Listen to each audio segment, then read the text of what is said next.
Welcome back to the FTN NFL Draft Team Preview Series. I'm your host, Mike Randle, Chief Content Officer here at FTN. Follow me on Twitter at RandleRand, and we are continuing our drive to go to each and every one of the 32 NFL teams. And today we go to someone that I've interviewed many times, never lets me down, gives you fantastic insight here. Ben Volin, senior NFL writer at the Boston Globe, AP NFL voter. He's been covering the NFL since 2007. He is the perfect person to talk about the New England Patriots. Follow him on Twitter at Ben Volin. Ben, thanks so much for a few minutes. You just got back from the Combine. Busy guy. How you doing? Yeah, it's a fun 3 days, but enough is enough. The Combine, it's like going to Vegas. By the third day, you're like, get me out of here. It's ready to go home. So great weekend. Excited to watch the drills on TV this weekend. Yeah, totally understand that. Maybe a little more money in your pocket to go to Vegas as well. Let's start with a recap of the Patriots. Of course, last few years up and down, not really where I'm sure Patriot fans want to be. Just talk about this season, a lot of ups and downs, quarterback changes, things like that. What's the overall vibe here coming from you and the fans coming out of 2022? Yeah, really tough, disappointing season for the Patriots. Year 2 with Mac Jones. You want to see that straight line improvement, and it was not at all.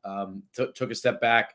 So many things to dissect, so many issues. I think ultimately it starts with losing Josh McDaniels and not having a good plan at offensive coordinator. Everyone scratched their heads when they elevated Matt Patricia to the offensive play calling role, and it went about as you would think. You know, they were at bottom of the league in third downs, red zone, points per game. Just the Patriots offense was a real grind. But it's also, to me, it's not fair to just blame Matt Patricia. I think there are some questions about Mac Jones and whether he's the quarterback moving forward. They certainly didn't put great weapons around Mac Jones. He had some nice receivers, Hunter Henry, Jacoby Myers, a bunch of like B and C level receivers, but certainly not elite weapons. No one that really kept opposing defensive coordinators awake at night. And then Mac also played with a high ankle sprain for a lot of the season. So it's really hard to dissect where exactly things went wrong. But they brought in Billy O'Brien now to be the offensive coordinator. They brought in Matt Patricia was also the offensive line coach. So they brought in 2 coaches now to take over Matt Patricia's roles. And obviously there's the hope that Mac Jones can get back on track after obviously a disappointing second season. But, I think the Patriots really are going to have to retool some of the offense, another receiver or 2, perhaps another tight end. To me, they're kind of in the situation with the Dolphins and Tua, where I think if you put all the right pieces around Mac Jones, he can be successful, but I think he needs that. So the Patriots, I think, are going to have a lot of retooling to do this offseason.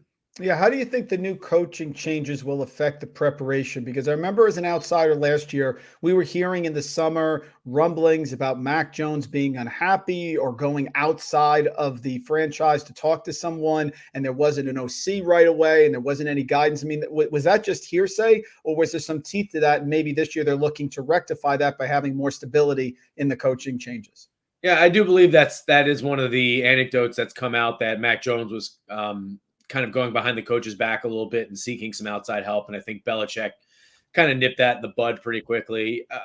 Again, some of the anecdotes you hear was that the offense it wasn't crisp. There was a lot of confusion. And like, that's what happens when you have a first-time offensive coordinator who's never really done it before. And I think that was the Patriots' issue. They just didn't have that really top-of-the-line, professional caliber offensive system.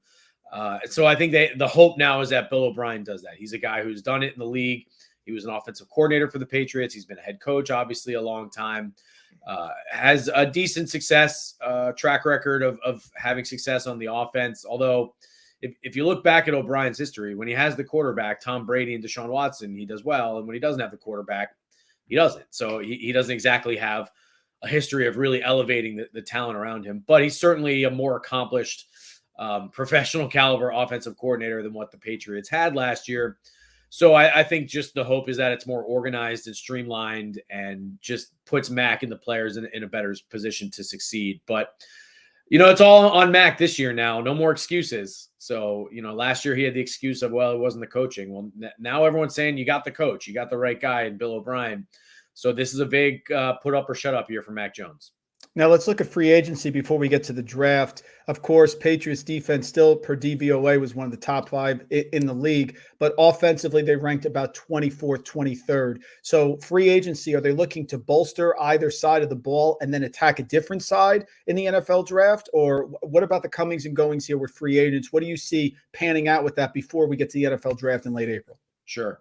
Most of their significant moves, I think, need to come on offense, but just because their defense was great, this is not a team that ever just rests on its laurels. I would still expect them to add a splash defender or two. It was a very good defense last year, but we're not, wasn't the 85 Bears either. They have some upgrades to make. Front seven, athleticism in the front seven has always somewhat been an issue for them, having those pure pass rushers, maybe improved linebackers. And then on that side of the ball, to me, there are 2 key secondary guys I think they have to bring back. One is Devin McCourty, who I think is going to come back at this point. He still has good football left in him, and he's a tremendous leader for them in the locker room. So I think McCourty has to come back. And Jonathan Jones, the corner, also, I think he has to come back. He was tremendous last year, stepping in, moving from the slot to the outside. Had a really terrific season. Is just a tenacious defender, and even when he does get beat, you love his makeup speed and everything. So Jonathan Jones, I think they have to bring back. And then offense, look, they have to retool. They have to get a number 1 receiver. Look what happened to Josh Allen when he got Stephon Diggs. Look what happened with the Bengals when Joe Burrow got Jamar Chase. The Patriots right now, their best receiver is Jacoby Myers, and he's a free agent. So he's an excellent possession receiver, but he can't be your number 1 guy. He doesn't have the breakaway speed. He can move the chains, very polished receiver, but he's also probably the best receiver available in free agency this year. So I think with Myers, you really would like to have him back, but I think you got to set a price. And if he exceeds it, then I think you need to bid him farewell. But if he's in the same ballpark, I think you bring him back as your number 2 or your number 3. Maybe Tyquan Thornton and his speed in his second year can be a more elite receiver. But I think they still have Kendrick Bourne. I'm not quite sure if they're going to bring him back because he's had some issues with the coaching staff. But I think with Nelson Aguilar leaving via free agency, and I'd be shocked if he's back, there's definitely a spot there to either draft an elite receiver, trade for one. They've got to get Mac Jones some better help. And then tight end too, Hunter Henry and Jonnu Smith, neither have been that great. They spent a lot of money on them. I think the draft would make a lot of sense. This guy, Dalton Kincaid from Utah, I'm starting to fall in love with him. I think he'd be great for the Patriots at 14, and give him a little time to develop too, maybe not have to be a starter right away behind those other 2 guys. But they got to get Mac Jones some weapons because the offense just has not had the punch that you need in today's NFL. Yeah, that's interesting. That's my main question here with the draft. I think they have 8 picks, depending on compensatory picks as well. Where do you think they're going early? I guess in my head, Ben, I don't see them going offense early. I don't know why. I see defense at Belichick, offensive line maybe, but you're thinking maybe they could use that number 14 overall pick, or at least one of their earlier picks, on an offensive piece here for Mac Jones. I would think multiple pieces, to be honest, because and not just weapons, but offensive line too. I think they need a tackle. They're probably going to be losing Isaiah Wynn. We're not quite sure about Trent Brown. I think Trent Brown comes back for one more year based on his contract guarantees and things of that nature. And I still think he can be a pretty dominant player when the situation's right. But they do need to draft a tackle for the future too. So they could go tackle, they could go receiver, they could go tight end.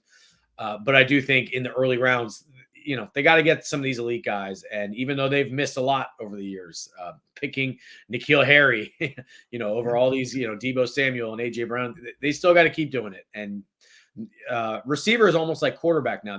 The market has exploded, $25 million receivers.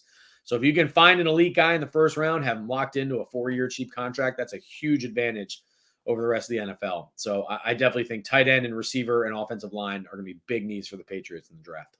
Great stuff as always, Ben. One more question, I'll get you out of here. In the fantasy world, we love Rhamondre Stevenson. Catch, receive, did it all. Really had a solid year towards the end of the year as well. Do you see his role in the backfield growing, staying the same? How do you see the Patriots backfield here? Because always going back to LeGarrette Blount, Corey Dillon, always production from the running back position at New England. It's just difficult for us to pinpoint exactly where that's going to be. Yeah, and this must have been the first year in a while where there was a clear-cut RB1 for the Patriots. You knew who was going to get the work every week. So in that sense, I think his role is going to stay the same. I think they love Rhamondre Stevenson. I think he's their best playmaker on offense. And I think he's really developed into a 3-down back. He's someone they can keep on the field for third downs. They've usually had a different player like a James White or a Shane Vereen in that role. But Stevenson, I mean, I've never heard Belichick speak of a young player the way that he did repeatedly about Rhamondre Stevenson last year. The coaches love that guy. And he's so shifty. Tremendous runner, really good in pass pro, really good hands out of the backfield, developing into a receiver. So he's the guy, absolutely. And he's a really nice weapon for them. And even though the passing game wasn't great last year, they still did a nice job with the run game. So I think you have to give him a little bit of credit with that. And so, yeah, Stevenson's the guy. It's tough, in the NFL for the running back to be the premier weapon. You still need to win through the passing game. But Stevenson is a tremendous young player, and he's definitely going to be a big part of what the Patriots do this year. Well, Stevenson's going to be the go-to guy for the Patriots. My go-to guy for Patriot information is Ben Volin, folks. Fantastic on Twitter at Ben Volin, senior NFL writer at the Boston Globe. Just flew in from the Combine, joined us for a few minutes here. Ben, we'd love to touch base as we get close to the draft. Of course, we're so excited about this here at FTN, but thank you for a few minutes because everyone is preparing, wants that insight. You did a great job as always. Thank you. Yeah, thanks a lot, Mike.